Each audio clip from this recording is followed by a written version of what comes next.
আরে বাঘা যতীন যাবি, এত সাজার কি আছে? আরে ভাই আমি রেডি। আর যে চাল দেয় ছেলেটা, ও আসবে, ওকে টাকাটা দিতে হবে মাসকে মানে, বুঝিস না? ওই জায়গায় এসে গেছে। দাদা আসুন আসুন আসুন আসুন। ওই চালের টাকাটা নিতে এসেছিলাম। হ্যাঁ, আরে তোমার জন্য তো ওয়েট করছি। কত হয়েছে তোমার বিল? আরে দাদা, আমরা মুখ্য সূক্ষ্ম মানুষ, অত তো হিসাব করতে পারি না, বিল টিল নেই। ওই 5,000 টাকা মতো হয়েছে, দিন না, 5,000ই দিন। ও 5,000 টাকা দিচ্ছি না। আমি 6 তুলেছিলাম। 6 তুলেছিলাম, তাহলে আমি 2 রেখে দিই, 5। এই নিন দাদা। এই দাঁড়া এক মিনিট, 5,000 টাকার মতো কি হয়েছে? তুই ভেরিফিকেশন না করে দিয়ে দিচ্ছিস কেন? হ্যাঁ, তুমি কত কেজি চাল দিয়েছো আর প্রত্যেক কেজির চালের দাম কত তুমি আগে বলো তো, হিসাব করি আমি। দাদা আমি 90 কেজি চাল দিয়েছিলাম, পার কেজি চালের দাম 70 টাকা। अच्छा 90 কিলো 70 টাকা,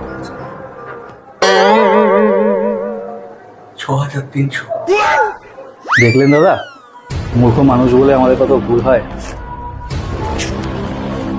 এই নিন 6,000 টাকা, 300 টাকা পরে দেবো, ঠিক আছে? আচ্ছা দাদা, আসি তাহলে। ठीक है। ভালো 5,000 টাকা হয়ে যাচ্ছিল, 400 টাকা ছিল, দিলি তো?